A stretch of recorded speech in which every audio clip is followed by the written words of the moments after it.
Hello all, me Supriya. Welcome all of you to the Vidarbhais platform again. And yes, thank you very much for your previous comments, response, views, everything. आणि घ्या बाबा आता तुमच्यासाठी घेऊन आली आहे English madam English कधी आणता English vocabulary madam English vocabulary मॅपिंगच्याही खाली तुम्ही कमेंट्स केल्या मॅडम इंग्लिश वोकॅबलरीचं लेक्चर आणा. ऑफकोर्स अल्टरनेटली ते येत आहे आपल्याला ती सिरीज ऑफकोर्स येणार आहे. मी तुमच्यासाठी आणणारच आहे. कमिट केलेलं आहे आपण की एक मॅपिंगचं एक वोकॅबचं येणार आहे म्हणून. आणि आताच finally on the huge demand इंग्लिशचं लेक्चर येत आहे तुमच्यासाठी परत. ठीक आहे, चला आता स्टार्ट करू. ओके, आपला जो फर्स्ट वर्ड आहे तो आहे sermon. Okay, sermon means a talk on a religious or a moral subject. म्हणजे काय होतं की एक धार्मिक उपदेश देणं. जसं की आपण इथे पीक दाखवलेली आहे. कोण आहे?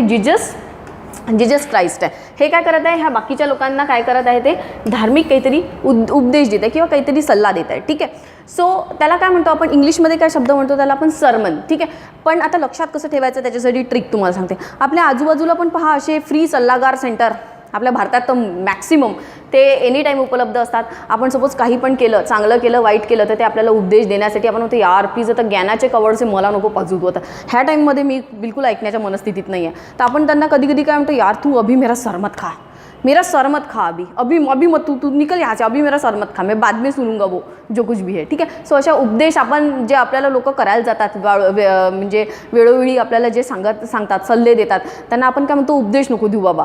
सो लक्षात ठेवण्यासाठी ही ट्रिक दिलं. मेरा सरमत खा वरून काय? सर वरून सर म्हणजे सर मत खा. ठीक आहे, सो मेरा सर मत खा, सर वरून सर मत वरून मॉन. ठीक है, so sermon. Okay, so sermon means धार्मिक उपदेश. सर मत खा मेरा, अभी मुझे उपदेश तू मत दे. ओके, सिंपल राहील लक्षात, इजी आहे. चलो पुढे. Yes, and this second word is semi means immoral और अनैतिक. आपण जे याच्या आधी प्रिव्हियस जे मॅपिंगचं लेक्चर घेतलं त्याच्यामध्ये मी तुमच्या काही कमेंट्स पास केल्या होत्या, ज्या मला पास इन द सेन्स काही कमेंट्स मी शो केल्या होत्या, ज्या आमच्या टेक्निकल टीमनी त्यातल्या काही निवडक जे सजेशन्स आहेत ते आमच्यापर्यंत पोचवले होते किंवा तुम्ही जे अप्रिशिएशन केलं भरभरून ते पण आमच्यापर्यंत जे पोचलं होतं. तर त्याच्यावरती काम लगेचच आपण नेक्स्ट लेक्चरपासून स्टार्ट केलं आहे. एव्हाना ते येणारच होतं, बट तरी पण मी इथे मेन्शन करते की जे आपल्याला सजेशन आय थिंक सॅमनी सजेशन दिलं होतं, आय गेस येस, की ज्यांनी सजेशन दिलं होतं की आपल्याला वर्डसोबत इंग्लिश मिनिंग पण द्या मॅडम. मराठीमध्ये तर तुम्ही समजून सांगताच आणि ट्रिक तर तुम्ही देताच. ओके, सो सॅमी मीन्स इमॉरल, अनैतिक. आपण म्हणतो ना इलिगल गोष्ट करणं. जसं फॉर एक्झाम्पल हे बघा, हा व्यक्ती काय करत आहे? पैसे देत आहे, पण कुठनं देत आहे? ब्राईब देत आहे. ब्राईब याला काय म्हणतो आपण? ब्राईब. हा इंग्लिश वर्ड आहे, लक्षात ठेवायचं असं ठेवू शकता. याला काय म्हणतात? लाच देणे, ब्राईब देणे. ही चांगली गोष्ट आहे का नाही? इमोरल गोष्ट आहे. मॉरल गोष्ट आहे का? नैतिक गोष्ट आहे. चांगली गोष्ट आहे का नाही? पण आपण लहान मुलांना आपण शिकवतो आजकाल की ते आपापसातच बोलत राहतात शेम. म्हणजे तुला लाज नाही वाटत आहे का हे करताना? कधी छोटे मुलं येतात आणि त्यांना लगेचच गरमी होते, पटकन आपले कपडे काढून टाकतात. मग आपण त्यांना शेम म्हणजे तुला लाज नाही वाटत आहे का? सो त्या लाजवरून आपण लक्षात ठेवायचं ही लाज जी की कशी आहे? इमॉरल आहे म्हणून आपण लक्षात ठेवतो. तर सॅमीसाठी पण सेम आहे, सेमी आहे. सो सेम आहे, तो सेमी आहे. काय? इमॉरल आहे ही गोष्ट. Okay, so let's move. Simple आहे. पुढे. Yes, then the phrase is the gift of gab. The gift of gab means the ability to speak with a eloquence and a frequency. और त्याच्यासाठी simple इंग्लिशमध्ये अजून एकदा तुम्हाला सांगते की the art of speaking. Simple, the gift of gab means art of speaking. ठीक आहे, भाषण देण्याची वक्तृत्व कला ज्याला आपण म्हणतो किंवा बोलण्याची समजावून सांगण्याची जी कला आहे ती एखाद्याला काय म्हणते त्याला आपण फ्रेज काय म्हणतो? Gift of gab. त्याला काय म्हणतो आपण? Gift of gab. ठीक आहे, सो या ठिकाणी जो हा शब्द आलेला आहे इलोक्वन्स, हा पण आयोगाने विचारलेला आहे. फ्लुएन्सी हा पण आयोगाने विचारलेला आहे, पण तो आपण वर्ड्समध्ये कव्हर करणार आहे. त्याच्यासाठी मी इव्हन तुम्हाला ट्रिक पण देणार आहे की तुम्हाला कसं लक्षात ठेवायचं. पण आता सध्या या ठिकाणी तुम्ही हे लक्षात ठेवा, द आर्ट ऑफ स्पीकिंग म्हणजे वक्तृत्व कला किंवा बोलण्याची एक्सप्लेन करण्याची कला म्हणजे द गिफ्ट ऑफ गॅब. ठीक आहे, सो आता ही मुलगी तुम्हाला मी पिक पहिले एक्सप्लेन करते. आता ही मुलगी आहे जिच्या हातामध्ये काय आहे? माईक आहे आणि ती काय करत आहे तर सगळ्यांसमोर तिला म्हटलं की ए चल उठ मीना किंवा और XYZ जे काही नाव आहे तिचं, तिला म्हटलं की गीता तू उठ आणि ये. आता अचानक तिला सगळ्यांसमोर आणलं, पण तरी पण ती गिफ्ट ऑफ गॅब तिच्यामध्ये ती क्वालिटी ऑलरेडी इनबिल्ट आहे. तर ती एनी टाईम काय करू शकते, तर बोलू शकते किंवा तिच्यामध्ये ती आर्ट आहेच. ठीक आहे. सो आपण लक्षात कसं ठेवणार, द गिफ्ट ऑफ गॅब. गॅबवरून कसं लक्षात ठेवणार आहे, हे गॅब जे आहे ना याला आपण लक्षात ठेवणार आहे गप्पा. ठीक आहे, गप्पा इंग्लिशमध्ये लिहून दाखवू का, गप्पा. सो गॅबवरून गप्पा, काय म्हणते, गडबड करणे, गप्पा गोष्टी करणे, गडबड करणे, गप्पा गोष्टी करणे. सो गॅब आणि गप्पा हे लक्षात ठेवा. ठीक आहे. आणि द गिफ्ट, आपण म्हणतो ना की यार ह्याची तुम्ही किती प्रॅक्टिस करतो भाषण देण्याची, माझ्याकडून जमतच नाही. तुला किती इझिली जमते ते, तू गिफ्टेड आहे बाबा, तू गॉड गिफ्टेड आहे, म्हणजे तू देवाकडूनच ते घेऊन आलेला आहे. ठीक आहे. जसं एखादा सुंदर गळा असणे एखाद्याचा, तर तुम्ही बाय द टाईम तुम्ही संगीत शिकू शकता, पण एखाद्याला नॅचरलीच सुंदर गळा आवाज आलेला असतो देवाकडून, मग आपण तू गिफ्टेड आहे यार, तू भगवान से गिफ्टेड आहे. So gift of gab. So gab म्हणजे गप्पा करण्याची, गिफ्ट म्हणजे बोलण्याची कला. इझी. पुढे खूप फ्रिक्वेंटली यूज होते ही काय म्हणते फ्रेज, आणि लक्षात ठेवायला पण इझी आहे. पुढे येस, त्याच्यानंतर आहे ऑस्ट्रासाइज. हा खूप जास्त सुंदर शब्द आहे, ऑस्ट्रासाइज. ऑस्ट्रासाइज मीन्स वाळीत टाकणे. कुठे विचारलेला आहे, हा लिपिक 2017चा विचारलेला आहे. आता जसं की खूप लोकांना हे होतं की मॅडम जे क्वेश्चन्स विचारलेले आहेत तेच रिपीट होतील का, मग काय होईल, मग त्याचे जे ऑप्शन्स आहेत ते पण आम्हाला तुम्ही द्या. तर तुम्हाला काळजी करण्याची गरज नाही. सपोज जर इथे क्वेश्चन असतो आयोगाचा, तर त्याला ऑप्शन नंबर 1, 2, 3 आणि 4 असे काय असतात, ऑप्शन असतात, राईट. तर आपण फक्त इथला जो वर्ड आहे तोच घेत नाही आहे. ठीक आहे. पण इथले जे 4 ऑप्शन्स आहे हे पण मी तुम्हाला विथ ट्रिकच्या माध्यमातून हळूहळू कवर करून देत आहे. आपल्या वोकॅबमध्ये मी ते पण इन्क्लूड केलेलं आहे. सो त्याच्याबद्दल तुम्ही निश्चिंत राहा. मी तुमचा बेस क्रिएट करून देत आहे. ॲटलिस्ट त्याच्यामुळे तुमची इलिमिनेशनची टेक्निक जी होईल ती फास्ट होईल. ओके. पुढे येस. तर ऑस्ट्रासाइज म्हणजे काय, ते वाळीत टाकणे. वाळीत टाकणे म्हणजे वेगळं काढणे. जसं आता तुम्ही बघा हे की इथे ह्या 3 व्हाईट शिप्स आहे आणि बिचारी ब्लॅक शिप आहे. तिथे ती बिचारी ब्लॅक आहे, काली कलुटी आहे. तर तिला काय म्हटलं त्यांनी की तू वेगळी राहा बाबा, आमचा ग्रुप आहे. ठीक आहे. सो ती बिचारी कशी एकटी पडली. वाळीत टाकणे. जसं वाळीत टाकणे अजून आपण याच्यासाठी बघितलं होतं की जसं फॉर एक्झाम्पल कोविडमध्ये जर सपोज आपल्याकडे एक जरी पेशंट असला, एकदम फर्स्ट फेज वगैरे आठवा, तर त्यावेळेस काय करत होते, त्याला पूर्ण वेगळं ठेवत होते. एका रूममध्ये त्याचं सगळं काही खाणं पिणं वगैरे करत होतो आपण, सगळं म्हणजे वेगळे राहत होतो त्याच्यापासून. सो त्याला पण आपण ऑस्ट्रासाइज म्हणतो. किंवा सगळ्यात बेस्ट एक्झाम्पल म्हणजे आपल्या ज्ञानेश्वर माऊलींचे आई वडील, ज्यांना समाजानं काय टाकलं होतं, तर वाळीत टाकलं होतं. सो वाळीत टाकणे, वेगळं ठेवणं म्हणजे त्याला ऑस्ट्रासाइज म्हणतो. आता ट्रिक लक्षात दे. तुम्हाला आता कन्सेप्ट सांगितला. ट्रिक बघा. ट्रिक आहे याची एक्स्ट्रा साईज, हे लक्षात ठेवा. Ostracize, extra size similar sound आहे. Ostracize, extra size. आता तुम्ही मला सांगा, ज्यावेळेस आपण लठ्ठ वगैरे असतो किंवा आपले बॉडी शेप्स चेंज होत राहतात, कधी आपण लठ्ठ होतो, कधी रोड होतो, असं खूप माझ्यासोबत तर भरपूर वेळा होतं असं.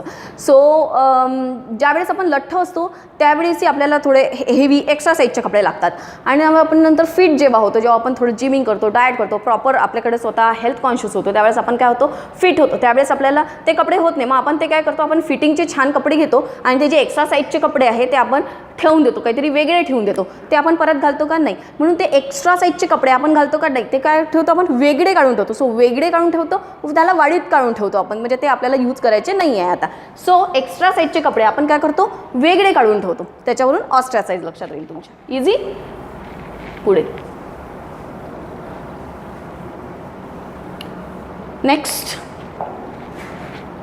Next is veteran. Veteran means हे तुम्हाला माहिती आहे, हे आपले सगळ्यांचे बिपिन रावत, जे की आत्ताच एका एअर क्लॅशमध्ये काय झालेले आहे, तर त्यांच्या सपत्नीक त्यांचा दुर्दैवी मृत्यू झालेला आहे. ते आपले CDS होते आणि कुठल्या एअरक्राफ्टनी त्यांचं जे काही आहे ते असा प्रकारे क्लॅश झालेलं आहे हे तुम्ही मला, कारण हे करंटमध्ये होतं आणि त्याच्यामुळे हे तुम्ही मला कमेंट बॉक्समध्ये कमेंट करणार आहे. ओके. सो बिपिन रावत यांचं मी काय दिलं तर पहा, हे एवढे सगळे जे त्यांना बॅचेस मिळालेले आहे, इतक्या मोठ्या पदावर त्यांना आपण भारत सरकारने ठेवले आहे. तर कशामुळे ठेवलं असेल, तर त्यांना युद्धांचा अनुभव आहे, त्या फील्डचा त्यांना अनुभव आहे, म्हणून त्यांना आपण काय म्हणू शकतो, veteran. He is veteran in that, म्हणजे त्यांना त्यांचा अनुभव आहे. तर याच्यावरून तुम्हाला लक्षात ठेवण्यासाठी मी तुम्हाला ट्रिक सांगते. जसं फॉर एक्झाम्पल आपण इथून समजा मी तुम्हाला शिवाजी महाराजांच्या वगैरे काळात घेऊन जाते. इमॅजिन ना, ती सिच्युएशन इमॅजिन करा. जसं फॉर एक्झाम्पल इतक्या मोठ्या सैन्यासमोर शिवाजी महाराजांचे इतकुशे मावळे राहायचे. ठीक आहे. आता ते मावळे काय करायचे, तर गड सर करायचे आणि काय करायचे, गनिमी काव्यानी काबीज करायचे. प्रत्येक वेळी महाराज सोबतच असतील असं नाही आहे, ठीक आहे. कधी कधी तर ते त्यांचे धुरंधर फक्त माळवेस पाठवून गड सर करून यायचे, ठीक आहे. सो तर ते कोणालाही पाठवायचे का? नाही, कारण की तिथे काय चप्पल लोक लागायचे. त्याच्यानंतर गड चढायचा आहे, छोट्या छोट्या पायवाट पेमेंट्स वगैरे राहतील, तर त्याच्यामुळे तिथे एकदम पटाईत असे लोक ज्यांना युद्धाचा ऑलरेडी अनुभव आहे, चढण्याचा अनुभव आहे, अशाच लोकांना पाठवायचे. त्या वाटेवरून चढण्याचा, त्या काटेरी वाटेवरून चढण्याचा ज्यांना अनुभव आहे त्याच लोकांना महाराज पाठवायचे. सो त्या वाटेवरून चालण्याचा अनुभव म्हणजे वेटरन. सो आपण आता याच्यासाठी ट्रिक देत आहे तुम्हाला, वेटरन. वेटरनला कसं वाचायचं तुम्ही? वाटेवरनं चालण्याचा अनुभव म्हणजे वेटरन. वाटेवरनं चालण्याचा अनुभव म्हणजे वेटरन, म्हणजे युद्धाचा अनुभव असणारे. Okay, simple.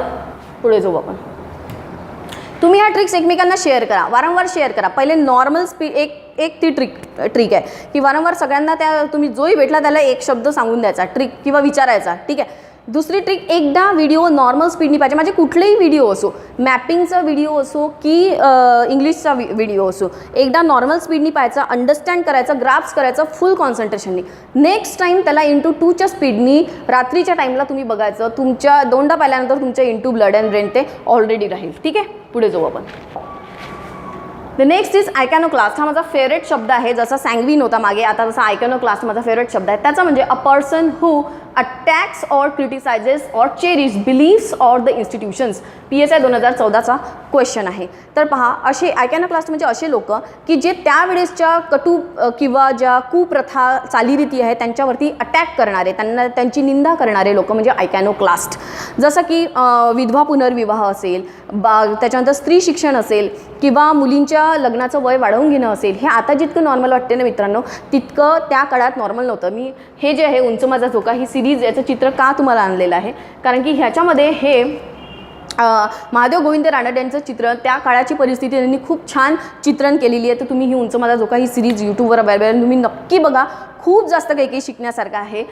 नाही तर आपल्याला ती हिस्ट्रीमध्ये आहेच. या रमाबाईंचं पण हिस्ट्री आपल्याला आहे, रमाबाई रानडे यांची पण आपल्याला हिस्ट्री आहे, आणि महादेव रानडे यांची पण, महादेव गोविंद रानडे आणि रमाबाईंचंही कर्तृत्व खूप जास्त मोठं आहे. सो महादेव गोविंद रानडे या लोकांनी काय केलं, त्यावेळेसच्या त्या प्रथांवरती आता नॉर्मल वाटत आहे, पण त्यावेळेस लोकांनी त्यांना ॲक्सेप्ट केलं असेल का? नाही, पण तरी त्यांनी प्रघात केला, त्या रीतींवर प्रघात केला. त्यांनी काळाच्या 200 वर्ष पुढचा विचार केला, आणि हे तर नॅचरल नियम आहे मित्रांनो. सी पहा, आजही इवन जर आपण इथून 200 वर्ष किंवा इथून जर 20 वर्ष पुढला जर विचार करत आहे, तर आज आपल्याला लोक इथला समाज ॲक्सेप्ट करणार नाही. तुम्ही त्यांना ओव्हरच वाटाल, ठीक आहे, over confident, over Watal, but इथून 20 वर्षानंतर 200 वर्षानंतर त्या गोष्टी नॉर्मल होईल, आणि मग आपण काय करतो, अशाच लोकांना त्यावेळेस समाज ॲक्सेप्ट करत नाही. पण नंतर काय होतं, यांच्यावरती इतिहास होतो, यांच्यावरती बुक्स लिहिल्या जातात, आणि त्यांच्यामुळे समाजक्रांती घडते, आणि त्यांच्यावरती नंतर सिरीज येते. त्याच्यानंतर आपल्याला ते नॉर्मल वाटायला लागतं. सो अशा लोकांना आपण नंतर काय म्हणतो की बाबा मला असं बनायचं आहे, मला आयकॉन बनायचं आहे, म्हणजे ते माझे आयकॉन आहे. सो आयकॉन बनायचं आहे. कसं बनायचं आहे आपल्याला? त्यांच्यासारखं बनायचं आहे. सो आयकॉन मला त्यांच्यासारखं बनायचं आहे. कसं? रानडेंसारखं बनायचं आहे, की ज्यांनी काय केली होती, त्या प्रथांवरती मात केली होती. आणि ते कसे लोक असतात? क्लास्टवरून, आयकॅनोक्लास्ट. ह्या आयकॉनवरून आपल्याला आयकन लक्षात ठेवायचं, आणि क्लास्टवरून, क्लास एकदम कसे लोक होते? ते क्लास लोक होते यार, एकदम दर्जा लोक होते, ते बाप लोक होते एकदम. त्यांचा क्लासच काहीतरी और वैचारिक पातळी एकदम आपल्या म्हणजे आजूबाजूला तुम्हाला दिसणार नाही अशा नॉर्मली. इतकं प्रगाढ वाचन आणि फक्त वाचन. म्हणून आपल्याला कसं बनायचं? तर आयकॅनोक्लास्ट बनायचं आहे. ओके, पुढे.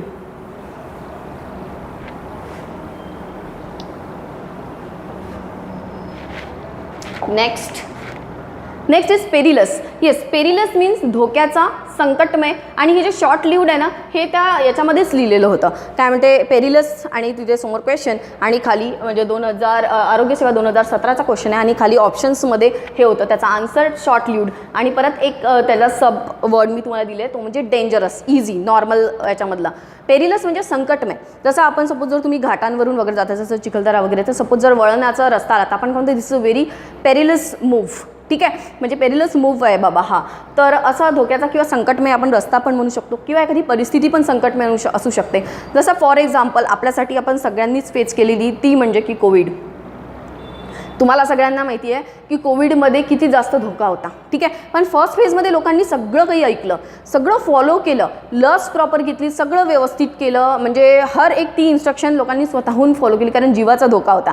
पण नंतर हळूहळू त्यांना कळलं की हे नॉर्मल आहे. मग सेकंड फेजला थोडी ढील आली. त्याच्यानंतर सेकंड ज्यांचे 2 डोसेज, ही काय घेत आहे, लस घेत आहे, काय घेत आहे, लस घेत आहे, ठीक आहे. 2 लस ज्यांनी कंप्लीट केल्या ते तर नंतर विदाऊट मास्क वगैरे, आता तर ठीक आहे नॉर्मल आहे सिच्युएशन आहे, त्याच्यामुळे सरकारने पण मास्कवरचं बॅन वगैरे काढलेलं आहे. पण मी त्याच्यानंतरचा एकदम सेकंड लस नंतरचा लगेचचा फेज तुम्हाला सांगत आहे. तर लोकांनी माझी 2 लस झाले बाबा, आता मला डबल कधीच कोविड विबिड होणार नाही म्हणून एकदम बिंदास होऊन गेले होते. पण होती का ती तशी सिच्युएशन? नाही. ती तरी पण कशी होती, पेरिलस. म्हणून याच्यावर लक्षात ठेवायचं, पेरिलस. तर हे जे लस आहे ना, हे लस घेतलं तुम्ही, दोन्ही लस घेतल्या म्हणून ती सिच्युएशन नॉर्मल झाली का, आता संकट टळलं का कोविडचं? नाही.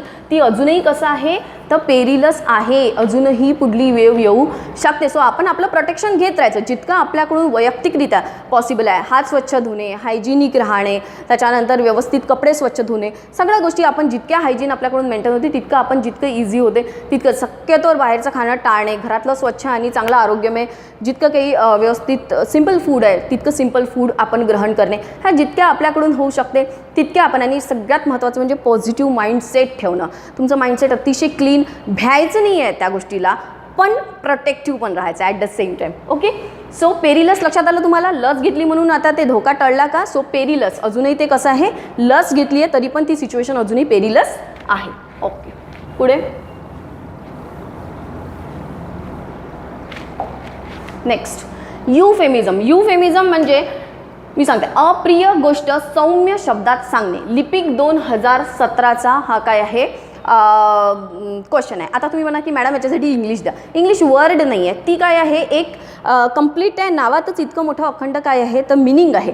जसं की to tell someone a unpleasant thing in a pleasant way, ठीक आहे. To tell a unpleasant thing in a pleasant way, ठीक आहे. त्याच्या म्हणजे त्याला काय म्हणतो, अप्रिय गोष्ट सौम्य शब्दात सांगणे म्हणजे युफेमिझम. म्हणजे जसं की आपली सपोज ही पुण्याची मैत्रीण आहे, ही तिचं XYZ काही पण तुम्ही नाव टाका, आणि ती आली एकदम अचानक आपल्याकडे भेटायला आली आणि ती एकदम आपण इतक्या दिवसानंतर तिला पाहिलं, ती आपली वर्ग मैत्रीण, बालमैत्रीण, तिला एकदम पाहिलं आपण तर ती एकदम अशी लठ्ठ थोडीशी हेल्दी होऊन आली होती.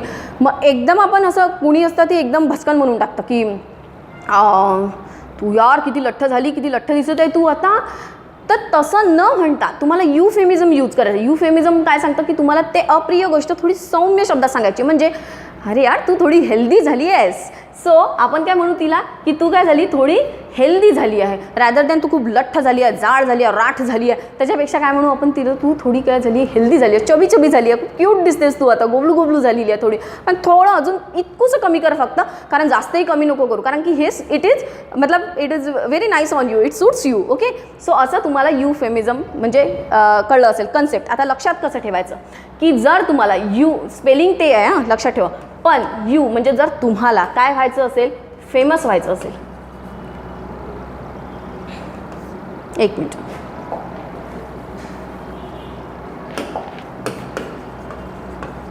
तुम्हाला जर काय व्हायचं असेल, फेमस व्हायचं असेल, तर मग तुम्हाला काय करावं लागेल तर तोंडावर साखर ठेवून नेहमी समाजामध्ये वागावं लागेल. म्हणजे तुमचा मुद्दाही राहिला पाहिजे आणि तुमचं करेक्टवालं म्हणजे जे तुम्हाला सांगायचं आहे ते पण सौम्य शब्दात पण सांगणं झालं पाहिजे, पुढच्याचं मन पण नाही दुखलं पाहिजे, इतकं असं तुम्हाला इनडायरेक्टली सुंदर बोलता आलं पाहिजे. म्हणजे काय व्हाल, तुम्ही लगेच फेमस होऊन जाल.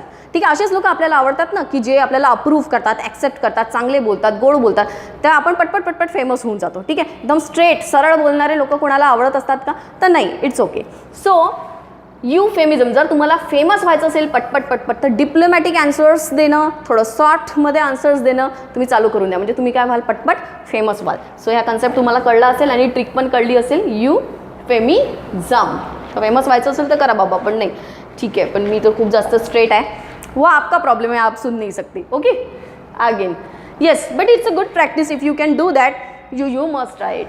Next is annihilate. Annihilate means समूळ नष्ट करणे, समूळ नष्ट करणे आणि डिस्ट्रॉय इंग्लिशमध्ये जो हा ॲनिहिलेशनला इंग्लिशमध्ये जो पर्याय होता एक्झामला STI 2016ला तो होता डिस्ट्रॉय. म्हणजे आपल्याला डिस्ट्रॉय काय करायचं होतं, टिक करायचं होतं, राईट. सो ॲनिहिलेशन मीन्स नष्ट करणे आणि डिस्ट्रॉय करणे. आता बघा इथे मी तुम्हाला जे चित्र दिलेलं आहे ही एक जॅपनीज नावाची एक कार्टून आहे आणि हिचं नाव काय आहे, ॲनी. ठीक आहे, ॲनी नावाचं ही कार्टून आहे आणि तिला काय करायचं आहे, हे जे सगळे इथे जे हे दुश्मन दाखवलेले आहे यांना काय पाहिजे, तिच्या हातामध्ये काय आहे, एक सॉर्ड आहे. सॉर्ड मीन्स तलवार आहे आणि तिला काय करायचं आहे, यांचा पूर्ण खात्मा करायचा आहे. ठीक आहे, सो यांचा खात्मा करायचा आहे. तर ती एकदम आली पूर्ण असं वॉरियर वगैरे होऊन. बट माहिती आहे का काय केलं तिथे, आता आपण युद्धावर जातो तर त्या आपल्याला एक प्रॉपर टाईपचं वेल ड्रेस्ड घालावं लागते. जसं की तुम्हाला माहिती आहे की वरून एक ते वेगळा ड्रेस असतो, त्याच्यानंतर इथे ढाल टाईप्स असते, मग बूट पण शूज घालावं लागते आपल्याला. असं बेअर फुटेड आपण जाऊ नाही शकत, म्हणजे अनवाणी पायाने जाऊ नाही शकत. सो तिचे जे हिल्स आहे ना त्याच्यातल्या तिच्या हिल्स खूप जास्त मोठ्या, तिच्या शूजच्या हिल्स खूप जास्त मोठ्या मोठ्या होत्या. त्याच्यात एक सुपर पॉवर त्या कार्टूनमध्ये आहे असं तुम्ही इमॅजिन करा. मी तुम्हाला स्टोरी सांगत आहे ट्रिक देण्यासाठी. ओके, सो तिच्या हिल्समध्ये इतकी सुपर पॉवर, इतक्या मोठ्या मोठ्या अशा अंकुचिदार टोकदार तिच्या हिल्स, की त्यांनी काय केलं की तिला ते स्वॉर्ड तलवारनी मारायची गरजच नाही. दुश्मन आले, हिल खाली ठेवलं, मुरडलं, मरून जायचे. म्हणजे तिने काय केलं, त्यांचा समूळ उच्चाटन करून टाकलं. कशामुळं, फक्त हिल्समुळं. तिने काय घेतलं, हिल्स. सो ॲनी वरून ही ॲनी लक्षात ठेवायची आणि तिच्या हिल्स, तिच्या शूजच्या हिल्सवरून हे हिल लक्षात ठेवायचं. सो ॲनीनी त्या दुश्मनांचा आपल्या हिलनीच काय करून टाकला, चुराडा करून टाकला, समूळ नष्ट करून टाकला. सो ॲनिहिलेट करून टाकलं, एकदम उच्चाटन करून टाकलं. ठीक आहे, आणि हा शब्द आपण तसा पण यूज करू शकतो. खूप जास्त सुंदर शब्द आहे. UPSC वाल्यांना तर माहितीच असेल हा शब्द, की आपल्याला इथून आपल्या समाजातून आपण चांगले अधिकारी झाल्यानंतर आपल्याला काय नष्ट करायची आहे, तर कास्टिझम आपल्याला काय करायचं, पूर्णतः ॲनिहिलेट करून टाकायचं. त्याचं काय करून टाकायचं, समूळ उच्चाटन करून टाकायचं. Yes, then we are completed with our today's set of vocabulary. आणि जे तुमची ह्यूज डिमांड होती, madam English, madam English, madam English, ते मी घेऊन आलेली आहे मित्रांनो. आणि अजून एक गोष्ट तुम्हाला शॉर्ट एक गोष्ट क्लिअर करून देते, कॉन्सेप्ट बघा. MPSC असो की कुठलीही कॉम्पिटेटिव्ह एक्झाम असो, त्याचा 2 पार्ट आहे मित्रांनो. एक आहे नॉलेज आणि एक आहे फॅक्ट्स. पूर्णतः नॉलेज आणि कन्सेप्टच्या भरोशावर तुम्ही कुठली एक्झाम क्रॅक करू शकत नाही, तर पूर्णतः फॅक्च्युअल पाठ करूनही ट्रिक्सच्या माध्यमातून पण कुठली एक्झाम क्रॅक करू शकत. तुम्हाला त्याचा योग्य असा ब्लेंड साधावं लागेल आणि तेच काम आम्ही तुम्हाला करत आहे. तुम्हाला नॉलेज देण्याचा माझा कुठलाच हेतू नाही आहे किंवा मी ते देत पण नाही आहे. ज्या फॅक्च्युअल गोष्टी आहेत, ज्या मगअप करण्याच्या गोष्टी आहेत, त्या फक्त किती इझी वेने तुमच्या लक्षात राहील, तुमचा वेळ किती जास्त रिड्यूस होईल, हा माझा प्रयत्न आहे. कन्सेप्टसाठी बाकीच्या फॅकल्टीज आहे, नॉलेजसाठी सागर सर स्वतः आहेत. ह्या सगळ्या गोष्टी, पुस्तकं आहेत, ह्या सगळ्या गोष्टी, प्रिव्हियस इयर क्वेश्चन पेपर्स आहेत, त्याच्यातून तुम्ही ते कलेक्ट करा. पण ज्या गोष्टी फॅक्च्युअल आहे, आता याचं इतकं सेंटीमीटर आहे, हे या ठिकाणी अभयारण्य या जिल्ह्यामध्ये आहे, मग त्याच्यानंतर हे याच्यावरून विषुववृत्त जात आहे की नाही जात आहे, मग या शब्दाचा हा अर्थ आहे. मग असे जे छोटे छोटे पॅचेस असतात ना, त्या फॅक्ट्स आपण लेफ्ट आउट करतो आणि म्हणून कुठेतरी आपला रिझल्ट हॅमर होतो. सो दोन्ही गोष्टीचं ब्लेंड करण्यासाठी वी आर हिअर ओनली. ठीक आहे, सो एकदम असं होणार नाही की फक्त यानीच होईल आणि फक्त त्यानीच होईल. ठीक आहे, ज्या ठिकाणी लक्षात ठेवण्यासाठी तुम्हाला फॅक्ट्सची गरज आहे त्या ठिकाणी फॅक्ट्स पण लर्न करून घेऊ, ट्रिकची गरज आहे ते पण लर्न करून घेऊ. सो आता तुम्हाला काय करायचं आहे, एक अजून मी नवीन एक इनिशिएटिव्ह स्टार्ट केला आहे. खूप लोकांचं म्हणणं आहे की मॅडम प्रत्येक वर्डला तुम्ही काय द्या, एक एक्झाम्पल द्या. ठीक आहे, सो जसं मी आता एक्झाम्पल दिलं की आपल्याला काय करायचं आहे, समाजातून जातीप्रथा जी आहे, कास्टिझम, वी हॅव टू ॲनिहिलेट. आता हे काय झालं, त्याचं एक्झाम्पल झालं, म्हणजे काय झालं तुम्हाला लवकर लक्षात ठेवायला. पण वेळेअभावी मित्रांनो आपण ते करू शकत नाही. ठीक आहे, जास्तीत जास्त प्रॉडक्टिव्ह तुमचा वेळ पण घ्यायचा नसतो आणि खूप काही चांगलं पण द्यायचं असतं, म्हणून ते लेक्चर्स रॅपिडली पण येत नाही. काहीतरी चांगलं व्हायला वेळ पण लागतो आहे. ठीक आहे, सो त्याच्यासाठी एक अजून चांगला प्रोजेक्ट म्हणजे की याची जेवढे काही वर्ड्स आहेत त्याच्यापैकी तुमचा कुठला फेवरेट शब्द आहे, तुमची कुठली फेवरेट ट्रिक आहे ती तुम्ही उचलायची आणि काय करायचं की खाली कमेंट बॉक्समध्ये त्याचं एक छान सेंटेन्स बनवायचं. म्हणजे मला कळेल तुम्ही सगळ्यांनी, प्रत्येकाने, इवन मी तर म्हणते सगळ्याच शब्दांची जरी तुम्ही एक छान असं एक्झाम्पल म्हणून किंवा 1-2 शब्दांची, आपले 1-2 शब्द आपले एकदम फेवरेट होऊन जातात, तर त्याचं एक छान सेंटेन्स बनवायचं. एक फॉर एक्झाम्पल म्हणून कुठलंही एक्झाम्पल, क्रिएटिव्ह छान छोटंसं सेंटेन्स बनवायचं. म्हणजे तुमची प्रॅक्टिस पण होईल, तुम्ही त्याला यूज कराल प्रॅक्टिकली, तर ते तुमच्या लॉंग टर्म मेमरीचा पण भाग होऊन जाईल आणि आपला काय होईल, जे लोक कमेंट्स असतात त्यांचा पण इनडायरेक्टली अभ्यास होईल. ठीक आहे, सो आपण दोन्ही साईडनी चालू. म्हणजे हर गोष्ट जर मीच तुम्हाला दिलं, आता ट्रिकच्या माध्यमातून मी काय करत आहे की तुम्हाला ग्राइंडरमध्ये अन्न बारीक करून तुमच्या तोंडापर्यंत आणत आहे, चमच्यामध्ये आणत आहे. पण मित्रांनो डायजेस्ट आणि मेटाबॉलाइज तर तुम्हालाच करावं लागणार आहे. सो तितकं तुम्ही काम करा. माझ्या साईडनी पण मी देते, तुमच्या साईडनी पण आपण दोघं हे कोलॅटरल एक रिलेशनशिप बॉन्ड करू आणि त्याच्यामुळे काय होईल, एक हेल्दी हा प्रोजेक्ट आपला लॉंग टर्म जात राहील. सो मला सगळ्यांनी कमेंट करा खाली, जे लोक बघतील त्यांनी काय करा, एक छान छोटंसं सेंटेन्स, मग एकदम जास्त कठीण एक छोटंसं सेंटेन्स आणि कमेंट करायचं आहे. ठीक आहे. सो आपण हा प्रोजेक्ट आता स्टार्ट करू. Until then keep revising. Previous lectures पण तुम्ही रिवाईज करा, हे पण रिवाईज करा. 2-3 वेळा एक लेक्चर बघून घ्या. इंटू 2च्या पहिले निवांत बघायचं, नंतर इंटू 2च्या स्पीडवर 2-3 वेळा बघितलं, आरामात सगळं काही पाठ होऊन जातं. ठीक आहे. शेअर करा, लाईक करा, सबस्क्राईब करा. विदर्भ आयएसची इव्हन टेक्निकल लिंक पण आहे, ती पण मी तुम्हाला खाली शेअर करायला लावते आहे टेक्निकल स्टुडंट्ससाठी. So until then take care and thank you.